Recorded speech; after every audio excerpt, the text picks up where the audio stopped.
एक लंबा अनुभव उनका है, बहुत सारे पदों पर रहे हैं, उत्तराखंड सरकार में भी मंत्री रहे हैं, उत्तर प्रदेश में भी मंत्री रहे हैं, पार्टी के भी अध्यक्ष रहे हैं आदरणीय बंशीधर भगत जी, आदरणीय दीवानदा हमारे वो भी बहुत वरिष्ठ हमारे लोकप्रिय विधायक रामनगर से, सरिता आर्या जी हमारी दीदी, आदरणीय डॉक्टर मोहन सिंह बिष्ट जी, भाई राम सिंह कैड़ा जी, माननीय विधायक भीमताल,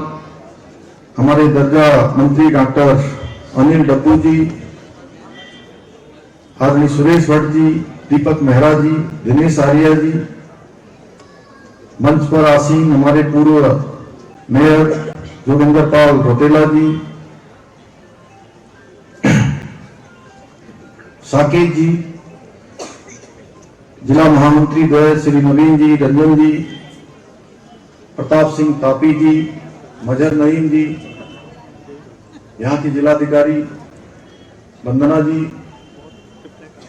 एसएसपी श्री मीना जी एवं यहाँ पर आए हुए हमारे सभी जनप्रतिनिधिगण, सभी नेतागण, सभी मेरे बड़े बुजुर्ग, सभी उपस्थित माताएं बहनें, सभी मेरे नौजवान साथियों, उपस्थित हमारे मीडिया के मेरे मित्रों, भाइयों एवं बहनों, छायाकार बंधु और बड़ी संख्या में जिनको मैं अपना अभिभावक मानता हूं, ऐसे हमारे सैनिक भारत माता के लिए जिन्होंने अपना संपूर्ण जवानी लगाने का काम जिन्होंने किया है, मैं सबसे पहले तो आप सब लोगों ने यहां पहुंचने पर जिस प्रकार से आपने मेरा और हम सभी का यहां पर स्वागत किया, माताओं बहनों ने जिस प्रकार से अपना आशीर्वाद दिया, नौजवान साथियों ने, बड़े बुजुर्गों ने जिस प्रकार हमारा उत्साहवर्धन किया, मैं भी आपको दोनों हाथ जोड़कर, सर झुकाकर आपको प्रणाम करता हूं, आपका अभिनंदन करता हूं। बड़ी संख्या में आप सब पधारे हैं। इसके साथ ही आज का दिन बड़ा शुभ दिन है, जहां आज महाशिवरात्रि का भी दिन है और आज महिला दिवस भी है। मैं महाशिवरात्रि की भी आपको बधाई देता हूं। भगवान महादेव की कृपा आप सब पर बने, भगवान भोलेनाथ हमेशा कृपालु आप सब पर बने रहें और अपनी मातृशक्ति को भी ईजागरणी महोत्सव हम लोगों ने पूरे उत्तराखंड के अंदर यहीं हल्द्वानी नैनीताल से प्रारंभ करके कल देहरादून में उसका समापन हुआ और जहां भी कहते हैं कि मातृशक्ति का सम्मान होता है, नारियों का सम्मान होता है, यत्र नारीस्तु पूज्यन्ते तत्र रमन्ते देवता, यानी कि जहां नारियों का सम्मान होता है वहां देवता भी रमण करते हैं। उन सभी अपनी मातृशक्ति को भी मैं नमन करता हूं और बड़ी अच्छी बात है कि जहां हमारी बहनें, हमारी माताएं, माता स्वरूप मेरी सभी बुजुर्ग माताएं भी यहाँ पर आई हैं, मैं उनको नमन करता हूं और वहीं मैं उनका धन्यवाद करना चाहता हूं जो बड़ी संख्या में हमारी मुस्लिम बहनें यहाँ पर रास्ते में कह रही थी कि यूसीसी आपने लागू किया है, उत्तराखंड में यूसीसी विधेयक पारित कराया है, उसके लिए जो धन्यवाद देने आई हैं, मैं उनका भी धन्यवाद करता हूं अपनी तरफ से। आज भगवान शंकर और मां शीतला के आशीर्वाद से, मां जिया रानी के आशीर्वाद से आज 100 करोड़ से भी ज्यादा, कितनी है 110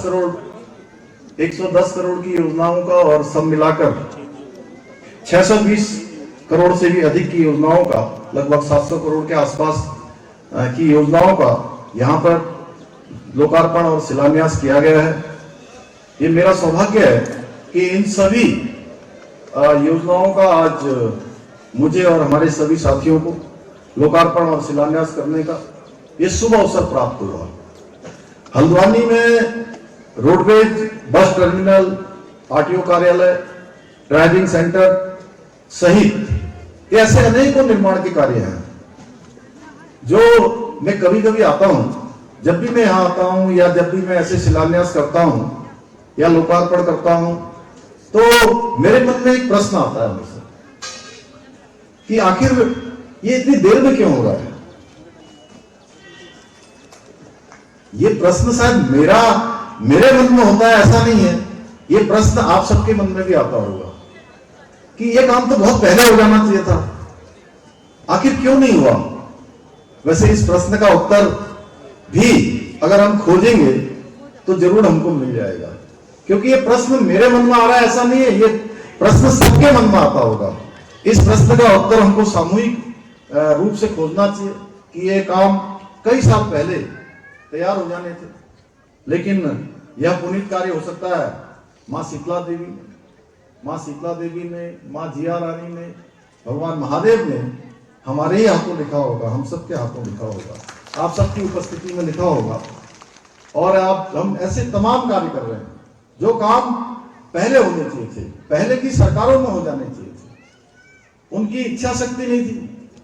उनके मन में इस प्रकार का भाव नहीं था कि जिससे जनता को सुविधा मिलेगी, जनता का जीवन आसान होगा, ये हमारा कुमाऊं का द्वार यहाँ पर विकास के लिए आगे बढ़ेगा, विकास के नए मार्ग खुलेंगे, रोजगार के नए रास्ते खुलेंगे। भाइयों बहनों, हम जब भी कोई अच्छे काम करते हैं, कुछ लोगों की फितरत होती है अच्छे कामों को रोकने की, या उन कामों में भी जो काम हम बड़ी शिद्दत से कर रहे हैं, रात दिन लगकर कर रहे हैं कि हमारी माताओं बहनों का जीवन ऊपर उठे, हमारे नौजवान भाइयों को रोजगार मिले, हमारे बड़े बुजुर्गों को सबको सुविधा मिले, उसके लिए जो काम कर रहे हैं उसमें भी, अच्छे कामों में भी वो कमी निकालने की कोशिश करते हैं। जब हमने प्रदेश में देश का सबसे कठोर नकल विरोधी कानून लागू किया तो उसके बारे में भी न जाने क्या क्या कहा गया उस समय। कहीं कहने लगे कि छोटे बच्चों पर भी, हाई स्कूल इंटर कक्षा 8वीं में पढ़ने वाले बच्चों पर भी इन्होंने नकल अध्यादेश लागू कर दिया। अरे छोटे छोटे बच्चों को जेल जाना पड़ेगा।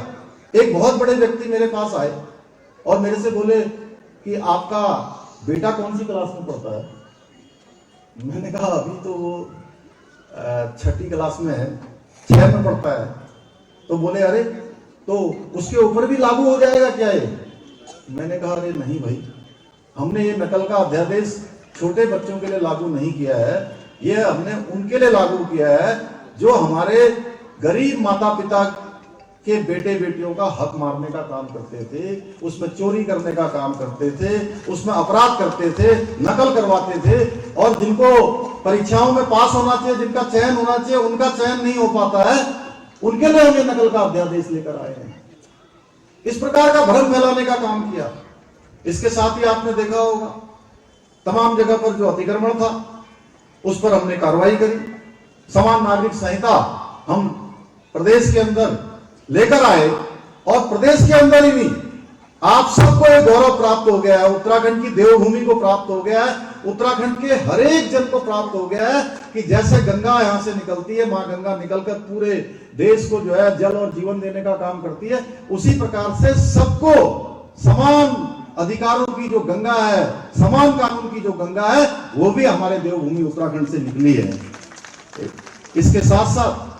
धर्मांतरण का कानून भी हम लेकर आए। देवभूमि में धर्मांतरण न हो, उत्तराखंड का मूल स्वरूप खराब न हो, उसका भी हमने लगातार प्रयास किया है। लगातार आप देख रहे होंगे हम एक के बाद एक निर्णय ले रहे हैं, पर हमारे जो विपक्ष के लोग हैं उनको पता नहीं क्या हो जाता है, इसमें भी अनाप शनाप बोलना शुरू कर देते हैं। जब उनसे हम पूछते हैं भाई कोई कमी निकालिए, कोई कमी निकालिए, कोई कमी है तो बताओ हमको, कोई सुझाव है तो आप बताइए, तो वो कोई कमी निकाल ही नहीं पाते। और अंदर से जानते हैं, मैं विधानसभा में जब बोल रहा था भाई साहब इस बार, तो मैं कह रहा था कि अगर मैं जानता हूं कि हम अच्छा कानून बना रहे हैं, आप भी अंदर से ये महसूस करते हैं कि हम अच्छा काम कर रहे हैं, लेकिन अब क्या करें, आपको अपनी भी जो मजबूरियां हैं, राजनीतिक मजबूरी है, राजनीतिक मजबूरी के कारण से आप ना समर्थन कर पा रहे हैं, ना आप इसका विरोध कर पा रहे हैं। उनसे कहिए कि कुछ क्या खराबी है, तो खराबी कुछ नहीं बता पाते अब, लेकिन अंततः मान भी लेते हैं। आप दबी जुबान से कहने लग गए हैं कि यार कुछ भी हो, कहते हैं देवभूमि उत्तराखंड में काम तो अच्छा ही हो रहा है, वो भी कहने लगे हैं। अब उनके पास कहने के लिए कुछ नहीं बचा। आप लोग बताइए, अच्छा हो रहा है कि नहीं हो रहा है? अरे तो जोर से बोलिए जरा, दोनों हाथ उठा के, तो हमें भी लगेगा कि हम जो काम कर रहे हैं अच्छा कर रहे हैं कि नहीं कर रहे हैं। पुष्करधामी जिंदाबाद, जिंदाबाद, पुष्करधामी जिंदाबाद।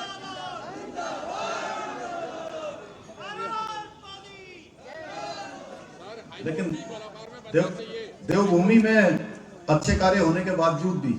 जो हमारे अब विपक्ष में किसी के पास कुछ कहने के लिए है नहीं, मुद्दा विहीन है, और जनता के बीच में जाकर उनको बरगलाने का काम लगातार करते हैं। हम कहते हैं भाई राजनीति अपनी जगह पर है, लेकिन अगर प्रदेश की बात है, प्रदेश की विकास की बात है,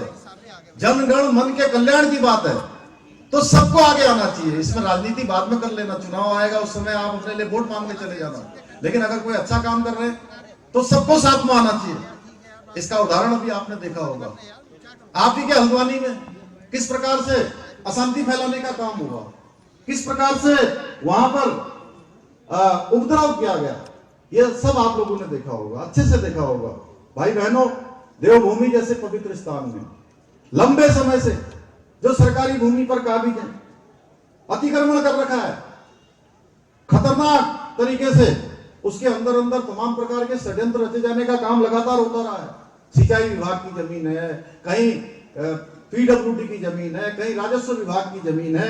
ऐसे कई वन विभाग की जमीन है, कहीं पर कुछ कर रखा है, कहीं पर कुछ कर रखा है, उनको कब्जाने का काम किया जा रहा है। ऐसे ही जैसे ये मामला हमारे संज्ञान में आया, हमने कहा कि देवभूमि का जो मूल स्वरूप है,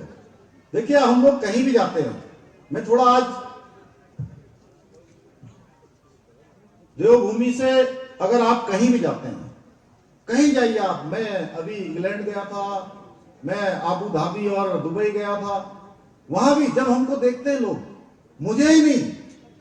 उत्तराखंड का कोई भी व्यक्ति कहीं जाए और वो जैसे ही बताएगा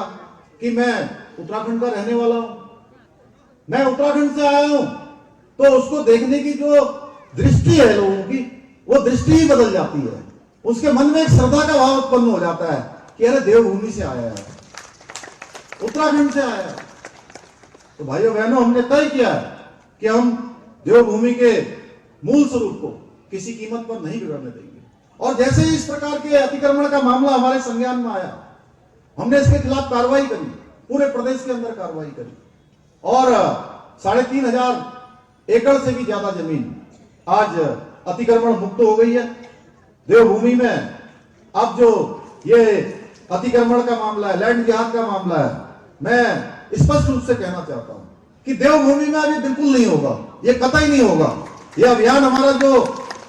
अतिक्रमण हटाने का जो अभियान है, ये कोई ऐसे लोगों का अभियान नहीं है कि जो रोड के किनारे बैठे हुए हैं, इधर बैठे हुए अपना रोजगार कर रहे हैं, या कहीं पर मजबूरी में बैठे हैं।